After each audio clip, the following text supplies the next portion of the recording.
We were learning classification of goodwill, in which we have learned purchased goodwill, and now we shall start features of purchased goodwill. Point 1, it arises on purchase of a business. इसका मतलब क्या है कि purchased goodwill कब arise होगा, कब आएगा या कब होगा, जब बिज़नेस को परचेस किया जाएगा। मैंने लास्ट सेशन में ही बताया था कि गुडविल दो तरीके का होता है, एक परचेस्ड गुडविल और दूसरा सेल्फ जनरेटेड गुडविल।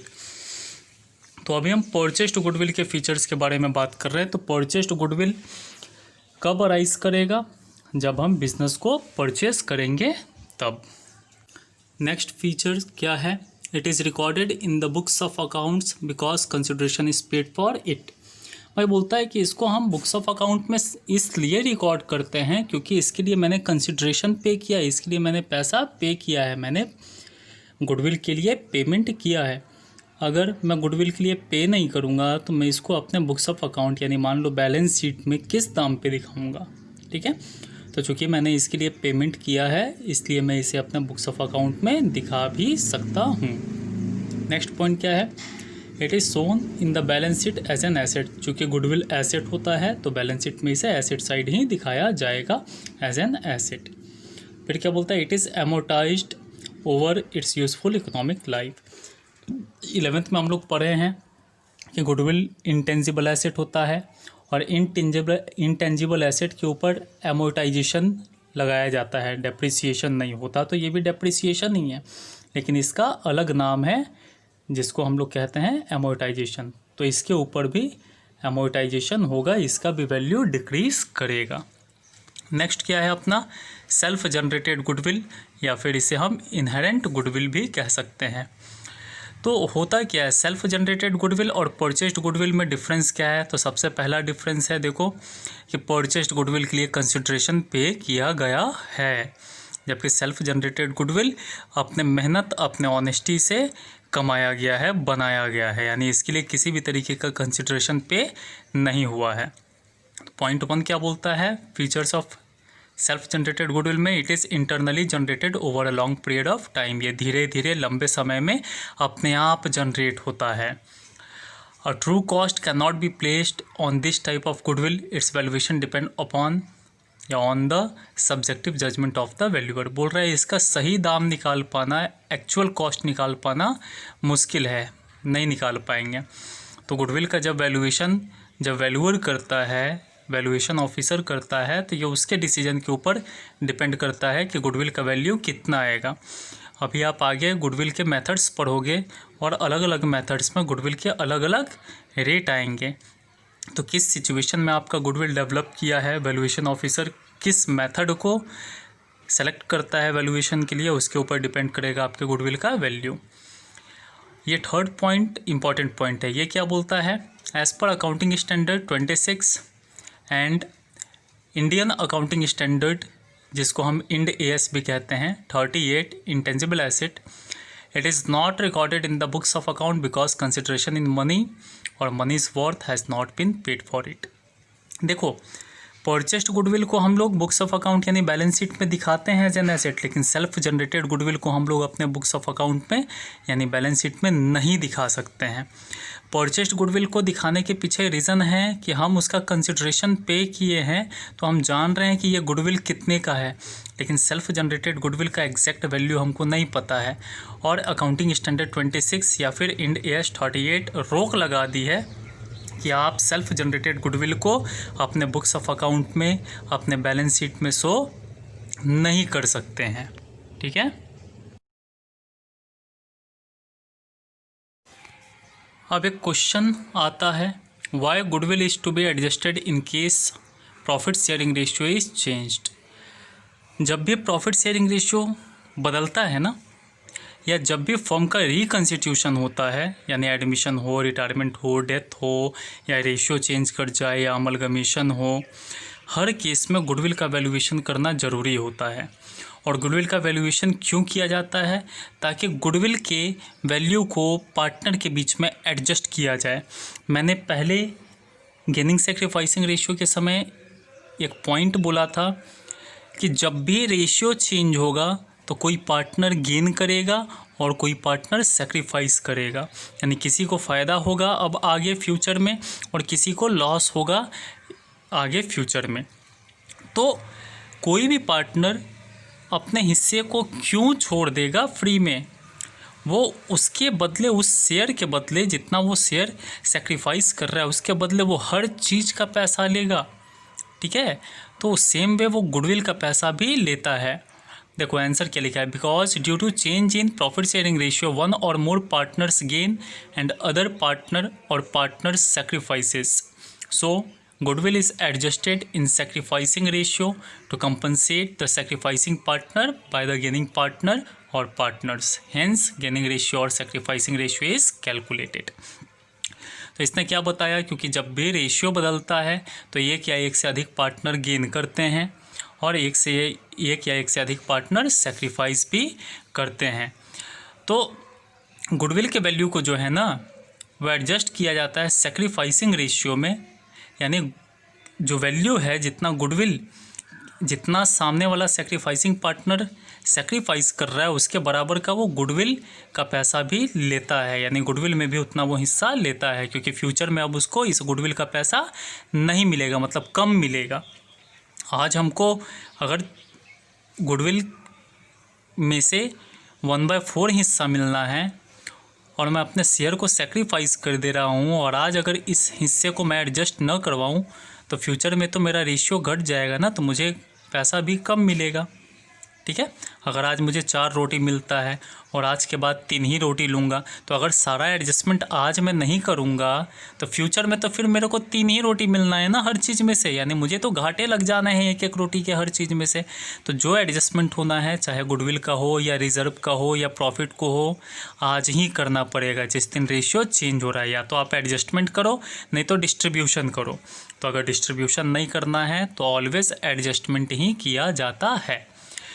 तो गुडविल इसलिए कैलकुलेट किया जाता है ताकि सेक्रीफाइसिंग पार्टनर के सेक्रीफाइस को कंपनसेट किया जा सके, और ये कंपनसेट करेगा कौन, गेनिंग पार्टनर, जिसको फ़ायदा होगा फ्यूचर में वो आज देगा, वो आज पे करेगा। ठीक है, और इसीलिए गेनिंग या सेक्रीफाइसिंग रेशियो भी कैलकुलेट किया जाता है। तो गुडविल का जो एडजस्टमेंट एंट्री होता है वो गेनिंग और सेक्रीफाइसिंग रेशियो में ही पड़ता है।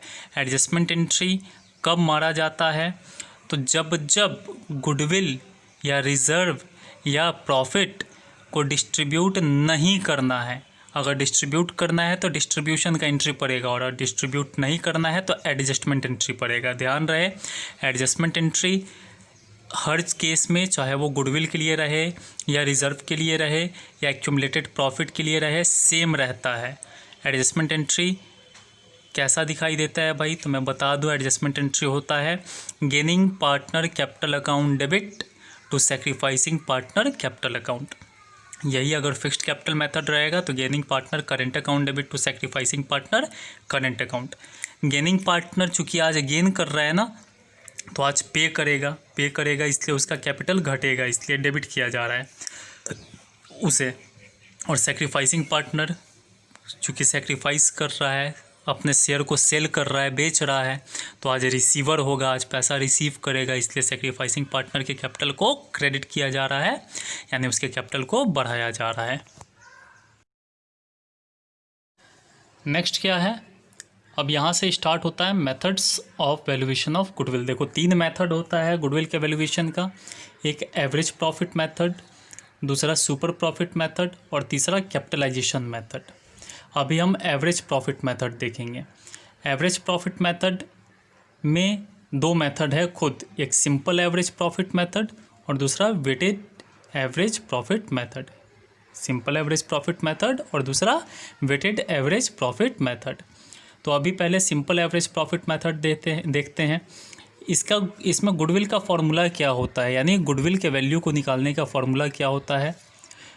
तो नीचे दिया हुआ है, value of goodwill is equal to average profit multiplied by number of year of purchases. सबसे पहले समझ जाओ number of years of purchases, इसको NYP भी हम लोग शॉर्टकट में कह सकते हैं, नंबर ऑफ ईयर परचेजेस।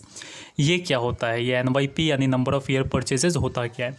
देखो गुडविल क्या है, गुडविल एक्स्ट्रा अर्निंग में हेल्प करता है, एक्स्ट्रा प्रॉफिट कमाने में हेल्प करता है। तो मैं अगर आज आपका बिज़नेस ख़रीद रहा हूँ तो मैं आपको दो चीज़ का पेमेंट करूँगा। एक तो मैं आपसे जितने रुपए का एसेट ले रहा हूँ उस एसेट का, और दूसरा आपके गुडविल का। तो गुडविल का पैसा मैं ऐसे ही जो आप बोल दीजिएगा उतना ही नहीं दे दूँगा, उस गुडविल का वैल्यूएशन किया जाएगा। मैं देखूँगा कि इस गुडविल से, आपके रेपुटेशन से, आपके गुडविल से मैं कितने सालों तक एक्स्ट्रा प्रॉफिट कमा पाऊँगा, यानी आपका जो गुडविल है उसका इफ़ेक्ट आगे के कितने सालों तक रहेगा। मान लो आपका गुडविल का वैल्यू, मतलब आपका गुडविल के चलते जो एक्स्ट्रा इनकम होता है, एक्स्ट्रा प्रॉफिट होता है, वो हर साल 20,000 होता है, और मुझे लगता है कि अगले 3 ही साल तक ये प्रॉफिट होगा, यानी इस साल 20,000, अगले साल 20,000 और उसके अगले साल 20,000। तो मैं गुडविल के लिए आपको कितना पेमेंट करूँगा? सिर्फ 60,000। तो NYP कितना हुआ यहाँ? 3 साल, यानी 3 साल तक इस गुडविल से मुझे फ़ायदा मिलने वाला है 20-20 हज़ार रुपये का। तो NYP 3 साल हो गया, ठीक है। तो गुडविल का वैल्यू निकालने के लिए हमको average profit multiplied by number of year purchases लेना रहता है। अब अगर सिंपल एवरेज प्रॉफिट मेथड है तो एवरेज प्रॉफिट की जगह क्या लेंगे? Simple average profit. और अगर वेटेड एवरेज प्रॉफिट मेथड है तो एवरेज प्रॉफिट की जगह क्या लेंगे? Weighted average profit. तो अगर सिंपल एवरेज प्रॉफिट मेथड है तो फॉर्मूला क्या होगा गुडविल का? Goodwill is equal to simple average profit multiplied by NYP, यानी नंबर ऑफ ईयर परचेसेस। जबकि अगर वेटेड एवरेज प्रॉफिट मेथड रहेगा तो क्या होगा? Weighted average profit multiplied by NYP, ठीक है। अब ध्यान रहे, एवरेज प्रॉफिट निकालते समय हमें कुछ बातों का ध्यान रखना होगा। तो क्या क्या बोलता है? Factors should be taken into account while calculating the average profit. किन किन बातों का ध्यान रखना होगा? पहला, ध्यान रहे ये बात कि जो एवरेज प्रॉफिट निकलना चाहिए वो नॉर्मल प्रॉफिट होना चाहिए, उसमें किसी भी तरीके का एब नॉर्मल आइटम शामिल नहीं होना चाहिए। यानी हमको नॉर्मल प्रॉफिट चाहिए, उस नॉर्मल प्रॉफिट का हम एवरेज निकालेंगे।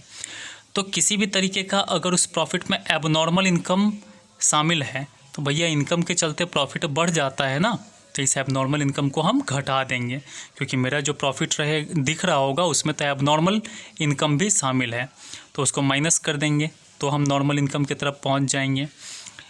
अगर उस प्रॉफिट में यानी नेट प्रॉफिट में एबनॉर्मल लॉस शामिल है तो भाई लॉस के चलते प्रॉफिट क्या होता है? घटता है।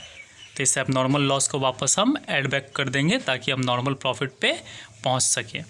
किसी भी तरीके का इनकम फ्रॉम इन्वेस्टमेंट अगर होगा नेट प्रॉफिट में शामिल तो उसे भी हम क्या कर देंगे? डिडक्ट कर देंगे, ठीक है, क्योंकि ये मेरा ऑपरेटिंग प्रॉफिट नहीं है, because this income is receive from outside the business. हमको बिजनेस का नॉर्मल प्रॉफिट लेना है। तो ध्यान रहे, इसको मैं रिपीट कर दूं, एब नॉर्मल इनकम के चलते प्रॉफिट बढ़ा हुआ होगा तो एब नॉर्मल इनकम को हम क्या करेंगे? प्रॉफिट में से घटा देंगे। एब नॉर्मल लॉस के चलते मेरा प्रॉफिट घटा हुआ होगा तो एब नॉर्मल लॉस को क्या करेंगे? वापस ऐड बैक कर देंगे। और इनकम फ्रॉम इन्वेस्टमेंट के चलते प्रॉफिट बढ़ा हुआ होगा तो इनकम फ्रॉम इन्वेस्टमेंट को घटा देंगे। इनकम फ्रॉम इन्वेस्टमेंट को क्यों घटाते हैं? क्योंकि ये बिजनेस के ऑपरेटिंग यानी नॉर्मल कामों से कमाया गया पैसा नहीं है। ये तो मैंने कहीं पैसा इन्वेस्ट करके रखा है, बिजनेस बंद भी हो जाएगी तो भी हमें इनकम होते रहेगा, तो ये मेरा ऑपरेटिंग प्रॉफिट नहीं है। तो हमको बिजनेस का नॉर्मल ऑपरेटिंग प्रॉफिट चाहिए होता है और उसका फिर हम लोग एवरेज निकालते हैं ताकि गुडविल कैलकुलेट किया जा सके। आइए अब एवरेज प्रॉफिट मेथड को हम एग्जांपल के थ्रू, इलस्ट्रेशन के थ्रू समझते हैं। क्या बोलता है illustration 3? Calculate goodwill of the firm on the basis of 3 years purchase. ये 3 ईयर परचेज क्या है? नंबर ऑफ ईयर परचेजेस अपना दिया हुआ है। Of the average profit of last 5 year. इसने ये नहीं बताया कि वेटेड एवरेज या सिंपल एवरेज मेथड, तो हमेशा जब ना बताए तो सिंपल एवरेज मेथड। प्रॉफिट कितने सालों का दिया है? पिछले 5 सालों का। तो सबसे पहले हमें फॉर्मूला गुडविल का क्या था? Average profit multiplied by NYP। तो पहले तो एवरेज प्रॉफिट निकालना होगा। ध्यान रहे, प्रॉफिट आपस में जुटेगा, प्रॉफिट लॉस माइनस होगा, एबनॉर्मल आइटम का हम लोग साथ में ही काम करते चलेंगे। 13-14 में प्रॉफिट है, 14-15 में भी प्रॉफिट है, 15-16 में लॉस है, 16-17 में 1.5 लाख का प्रॉफिट है और 17-18 में भी प्रॉफिट है। इन्फॉर्मेशन क्या देता है? ऑन 1 जनवरी 16, 1 जनवरी 16 का मतलब ये है 15-16 वाली साल। और fire broke out which resulted into a loss of goods of 3 lakh. A claim of 70,000 was received from the insurance company. यानी 1 जनवरी 16 यानी 15-16 वाले साल में आग लग गया बिजनेस में, जिससे मेरा गुड्स का नुकसान हो गया। कितने गुड्स का? 3 लाख रुपए का। 70,000 रुपया तो मुझे इंश्योरेंस कंपनी से मिल गया। तो अल्टीमेट मेरे जेब से कितने का लॉस गया? 2,30,000 का। क्या ये नॉर्मल लॉस है या एबनॉर्मल लॉस है? तो ध्यान रहे एबनॉर्मल लॉस है। इस लॉस के चलते उस साल का प्रॉफिट क्या हो गया होगा? घट गया होगा। तो सॉल्यूशन के समय 15-16 वाले साल में हम क्या करेंगे? प्रॉफिट को बढ़ा लेंगे, यानी 2,30,000 वापस एड बैक कर लेंगे। अगला क्या बोलता है? During the year 31 March 17 the firm received an unexpected tax refund of 80,000। भैया रिफंड हो गया, टैक्स का पैसा वापस आ गया, एक्सपेक्ट नहीं किए थे। तो नॉर्मल रहता तब तो एक्सपेक्टेड होता ना, यानी ये भी एबनॉर्मल है। और चूंकि पैसा रिसीव हुआ है, रिफंड हुआ है, मिला है, तो ये एबनॉर्मल इनकम है। एबनॉर्मल इनकम को हम क्या करेंगे? माइनस कर देंगे। और ये किस साल का है? 31 मार्च 17 का, यानी 16-17 वाले साल का ये कहानी है। तो 15-16 में ऐड करना है, जबकि 16-17 में डिडक्ट करना है। चलिए तो अब सॉल्यूशन देख लिया जाए। पहले प्रॉफिट या लॉस अपना लिख लूँ। 13-14 का प्रॉफिट था 4 लाख, 14-15 का प्रॉफिट था 5 लाख। 15-16 में क्या क्या हुआ था? एक तो लॉस दिया हुआ था पहले से 60,000, तो इसको माइनस में लिख लिए। फिर एबनॉर्मल लॉस हुआ था, तो लॉस के कारण प्रॉफिट घटा हुआ होगा ना, ऐड बैक कर लेना है। तो -60,000 तो लॉस था, प्लस एबनॉर्मल लॉस को ऐड कर लिया गया 2,30,000। तो -60,000 प्लस 230,000 इक्वल टू कितना आ गया? +170,000। फिर 16-17 में कुछ नहीं था, वो प्रॉब्लम शायद 17-18 का था, तो 1.5 लाख रुपया 16-17 में तो प्रॉफिट था। एक मिनट रुक जाना, थोड़ा सा क्वेश्चन मिसप्रिंटेड है। आप वो जो एबनॉर्मल गेन वाला 80,000 वाला था, वहाँ जाके 31 मार्च 18 लिख लोगे, वहाँ 31 मार्च 17 दिया हुआ है। तो 16-17 में कुछ नहीं था, प्रॉफिट सिर्फ दिए हुए था 1.5 लाख, लिख लिया मैंने। 17-18 में प्रॉफिट था 2.5 लाख और एबनॉर्मल गेन दिए हुए है 80,000। तो गेन के चलते यानी इनकम के चलते क्या होगा? प्रॉफिट तो बढ़ा हुआ होगा ना। तो हम नॉर्मल प्रॉफिट निकालने के लिए इसको क्या कर लेंगे? माइनस कर लेंगे। तो कितना बचा प्रॉफिट? 1,70,000। टोटल प्रॉफिट कितना हो गया पिछले 5 साल का? 13,90,000। एवरेज प्रॉफिट निकालने के लिए क्या करते हैं? हम सारे साल के प्रॉफिट को जोड़ लेते हैं और डिवाइड कर देते हैं जितना साल का प्रॉफिट जोड़े हैं। तो 5 साल का प्रॉफिट जोड़ने पे आया 13,90,000, डिवाइड कर देंगे 5 साल से। तो एवरेज प्रॉफिट कितना आ गया? 2,78,000। गुडविल का फॉर्मूला लगा देंगे, क्योंकि एवरेज प्रॉफिट हम निकाल चुके हैं, NYP क्वेश्चन में दिया हुआ है। तो गुडविल का फॉर्मूला होता है average profit multiplied by NYP। Average profit निकल गया अपना कितना? 278,000। NYP मल्टीप्लाइड बाय 3 कर लेंगे तो गुडविल कितना आ जाएगा? 8,34,000। चलिए अब नेक्स्ट इलस्ट्रेशन देखते हैं। इलस्ट्रेशन नंबर 4 क्या बोलता है? AB पार्टनर थे, प्रॉफिट इनका कितना है भाई? PSR इक्वल दिया हुआ है। बोलते हैं कि C को भी हम लोग इक्वल शेयर के लिए ही एडमिट कर लेंगे। एडमिशन के पर्पस के लिए गुडविल का वैल्यू लगाया जाएगा 150% ऑफ एवरेज एनुअल प्रॉफिट। देखो मैथ्स में या अकाउंट्स में ऑफ का मतलब मल्टीप्लाइड होता है, तो इसने क्या बोला? Goodwill is to be valued at 150% multiplied by average annual profit. तो भाई ये फॉर्मूला गुडविल का नहीं है क्या? Average profit multiplied by 150%। तो एवरेज प्रॉफिट में मल्टीप्लाई किससे हम लोग करते हैं? NYP से ना, यानी NYP यहाँ 150% दे दिया है। ध्यान रहे NYP 1 ईयर, 2 ईयर, 3 ईयर यानी ईयर के फॉर्म में भी दे सकता है, मंथ के फॉर्म में भी दे सकता है और परसेंट के फॉर्म में भी दे सकता है। तो यहाँ 150% क्या है? NYP है, यानी जितना भी एवरेज प्रॉफिट आएगा उसको 150% से मल्टीप्लाई कर देना होगा। तो NYP हो गया 150% या फिर 1.5 भी तुम कह सकते हो इसको। प्रॉफिट दिए हुए पिछले 5 साल का कितना? 15 का 40,000, 16 का 60,000, 17 का 1 लाख, 18 का लॉस है, लॉस को माइनस करना होगा, एंड 19 में 1,50,000 प्रॉफिट है। आगे क्या है? Point 1, during the year ended 31 मार्च 16 यानी 15-16 का बात है, an asset of original cost of 2 lakh with book value 150,000 was sold for 1,24,000। देख लो, पहले तो फिक्स्ड एसेट बेचना बिजनेस का नॉर्मल काम नहीं होता है, यानी इसमें जो भी प्रॉफिट या लॉस होगा वो एबनॉर्मल प्रॉफिट या एबनॉर्मल लॉस होगा। तो इसमें क्या हुआ, इसका ओरिजिनल कॉस्ट था 2 लाख, बुक वैल्यू यानी आज का दाम था 1.5 लाख, यानी 31 मार्च 16 के दिन बैलेंस शीट में वो कितने में दिख रहा था, 1.5 लाख रुपया। तो जैसे ही बुक वैल्यू दे देता है, हमें ओरिजिनल कॉस्ट से मतलब नहीं होती है। तो 1.5 लाख रुपया दिया हुआ है, बुक वैल्यू इसको बेच कितना दिया मैंने, 124,000 में, तो 26,000 का लॉस हो गया। और ये लॉस नॉर्मल लॉस नहीं है, ये लॉस बिजनेस का नॉर्मल काम करने से नहीं है, ये फिक्स्ड एसेट बेचने के कारण है, तो ये एबनॉर्मल लॉस है। इसके कारण क्या हुआ होगा, मेरा प्रॉफिट घट गया होगा। ठीक है, तो मेरे प्रॉफिट में तो एबनॉर्मल लॉस का भी इफेक्ट आया हुआ है ना, तो उसे नलीफाई करने के लिए हम एबनॉर्मल लॉस को क्या करेंगे, ऐड बैक कर देंगे।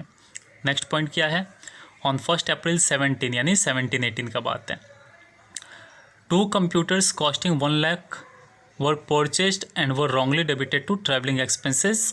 Depreciation on computers was to be charged at the rate 20% on WTV basis. एक बात इस पॉइंट में ध्यान रखना है कि यहाँ दिख तो ये एक अकेला पॉइंट रहा है कि पॉइंट नंबर 2 ही है, लेकिन इसमें 2 बातें हैं, 2 गड़बड़ियाँ हुई हैं। पहला गड़बड़ी क्या है कि तुमने कंप्यूटर ख़रीदा था और 1 लाख का, और इसे डाल कहाँ दिया, ट्रैवलिंग एक्सपेंसेस, यानी ख़रीदा था एसेट, दिखना चाहिए था बैलेंस शीट में, लेकिन दिखा कहाँ दिया, एक्सपेंसेस मान के प्रॉफिट एंड लॉस अकाउंट में। तो पहला गड़बड़ी क्या हुआ कि मेरा प्रॉफिट घट गया होगा, क्योंकि मैंने इसे रेवेन्यू एक्सपेंडिचर मान लिया, मैंने इसे खर्चा मान लिया, जबकि ये खर्च नहीं था, ये तो एसेट था।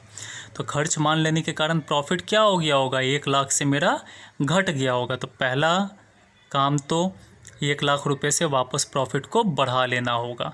दूसरा, चूँकि आपने इसे एसेट माना ही नहीं, आपने तो इसे खर्च मान लिया ना, तो आपने जब इसे एसेट माना ही नहीं तो इस पे तो डेप्रिसिएशन लगा ही नहीं होगा ना, तो डेप्रिसिएशन भी छूट गया होगा। तो इस एक पॉइंट में 2 गड़बड़ी है। पहला तो जितने का कंप्यूटर आपने ख़रीदा उसे आपने खर्चा मान के पीएल में डाल दिया, जिसके कारण प्रॉफिट घट गया होगा। तो पहले तो 1 लाख रुपया उसको ऐड बैक कर लो ताकि प्रॉफिट बढ़ जाए। दूसरा, आपने इसे एसेट नहीं माना था, एसेट मानते तो डेप्रिसिएशन लगा हुआ रहता, लेकिन एसेट नहीं माने तो डेप्रिसिएशन छूट गया होगा, और डेप्रिसिएशन खर्चा होता है, खर्चा छूट गया, डेप्रिसिएशन तो पीएल में गया ही नहीं, यानी खर्चा तो पीएल में गया ही नहीं, तो प्रॉफिट तो बढ़ा रह गया होगा ना। तो डेप्रिसिएशन निकाल के हम प्रॉफिट को घटा देंगे। और ध्यान रहे ये 17-18 में है, तो अगर 18-19 भी होगा इस क्वेश्चन में तो 18-19 का भी डेप्रिसिएशन निकालना होगा, क्योंकि गड़बड़ी तो एकदम अंत वाले साल में पता चल रही है ना। तो 17-18 का भी डेप्रिसिएशन छूटा हो सकता है, 18-19 का भी छूटा हो सकता है। अगर 19-20 तक क्वेश्चन है तो 19-20 का भी छूटा रहेगा। तो हर साल डेप्रिसिएशन निकाल के आपको डिडक्ट करना होगा। तो ओवरऑल 2 बात हुई, पहला तो जितने का एसेट ख़रीदा उतने से प्रॉफिट एंड लॉस अकाउंट में प्रॉफिट घटा हुआ है, तो वापस आपको प्रॉफिट में इसको जोड़ देना है। तो पहला एडजस्टमेंट क्या करना है, 1 लाख रुपया वापस ऐड बैक करना है। दूसरा, डेप्रिसिएशन का काम करना है। डेप्रिसिएशन खर्चा होता है, ये पीएल में नहीं गया होगा तो प्रॉफिट बढ़ा हुआ होगा, हमें घटाना होगा। तो डेप्रिसिएशन को हम घटाएंगे, और इस साल से लेके कब तक घटाएंगे, इस वाले यानी 17 से लेके क्वेश्चन आगे जितने साल तक का है उतने साल तक घटाते रहेंगे। ठीक है, चलो अब सॉल्यूशन देखते हैं। फॉर्मेट आप देख लो, पहले पार्टिकुलर्स, फिर जितने साल थे सब दिखा दूँ। तो 15, 16, 17, 18 और 19 प्रॉफिट हर साल का लिख लेंगे, लॉस होगा तो माइनस में लिखेंगे। तो 15 का प्रॉफिट था 40,000, 16 का प्रॉफिट था 60,000, 17 का 1 लाख, 18 का लॉस था तो ब्रैकेट यानी माइनस में लिखे -20,000, एंड 19 का प्रॉफिट था 1,50,000। पहला पॉइंट 1 जो एबनॉर्मल लॉस था, एसेट को बेचने के कारण लॉस हुआ था, लॉस के कारण प्रॉफिट घटा हुआ होगा, तो वापस इसको ऐड बैक कर लेंगे। वो 16 वाले ईयर का था, तो 26,000 का लॉस था, वापस ऐड बैक कर लिए। अब पॉइंट 2 का एडजस्टमेंट देख लो, कंप्यूटर खरीदे थे उसको खर्च मान लिए थे, खर्च मान लेने के कारण प्रॉफिट क्या हो गया होगा, घट गया होगा, तो वापस प्रॉफिट को ऐड बैक कर लो। ठीक है, 17-18 का क्वेश्चन था, तो 18 वाले ईयर में वो ऐड बैक हो गया। अब दूसरा, क्वेश्चन तो 19 तक है ना। तो अब दूसरा बात डेप्रिसिएशन का। गलती का पता कब चला? 19 के एंड में आके, यानी डेप्रिसिएशन 18 का भी छूटा हुआ होगा और 19 का भी। गलती तो पिछले ही साल कर गए थे ना, मैंने तो उसको पीएल में डाल दिया था, तो कहीं भी कंप्यूटर अकाउंट तो खुला ही नहीं होगा 18 में। तो 18 में कंप्यूटर अकाउंट खुला नहीं तो डेप्रिसिएशन लगा नहीं होगा। 19 में भी कंप्यूटर अकाउंट खुला नहीं तो डेप्रिसिएशन लगा नहीं होगा। तो डेप्रिसिएशन हर साल का छूटा हुआ होगा। तो 1 लाख का डेप्रिसिएशन का रेट जो भी दिया होगा 20%, तो 18 का डेप्रिसिएशन या जितना जो भी रहेगा वो डेप्रिसिएशन तो आप सीख चुके हो, निकाल लोगे। तो 18 का डेप्रिसिएशन आया 20,000। 1 लाख में से 20,000 चला जाएगा तो बचेगा कितना? कंप्यूटर का दाम 80,000। WDV मेथड है डेप्रिसिएशन का 80,000 का, फिर आप 20% निकाल लो तो कितना आ जाएगा? 16,000। तो 19 का डेप्रिसिएशन कितना हो गया? 16,000। ठीक है। अब सबको जोड़ घटा लो और नीचे नॉर्मल यानी एडजस्टेड प्रॉफिट निकाल लो। 15 का कोई एडजस्टमेंट नहीं हुआ है तो 40 का 40,000 बच गया। 16 में 60,000 था, 26 और जुड़ गया तो 86 हो गया। 17 का 1 लाख, 18 का 60,000 और 19 का 1,34,000। कितने साल का प्रॉफिट है? 5 साल का। सबको जोड़िए और 5 से डिवाइड कीजिए। एवरेज प्रॉफिट कितना आ गया? 84,000। आपका एवरेज प्रॉफिट निकल गया। NYP क्वेश्चन में 150% दिया हुआ है। गुडविल का फॉर्मूला लगा दो, average profit multiplied by NYP। कितना आ गया गुडविल? 126,000। तो कंप्यूटर वाला एडजस्टमेंट ध्यान रखना है। कंप्यूटर की जगह ये मशीन भी हो सकता है, तो ध्यान रहे। इसमें क्या है?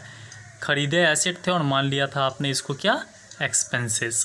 तो पहले तो प्रॉफिट घटा हुआ होगा तो उसको बढ़ा लो, जितने का एसेट खरीदे उतने से प्रॉफिट को वापस बढ़ा लो और फिर उसके ऊपर का डेप्रिसिएशन निकाल के हर साल माइनस कर लो। ठीक है।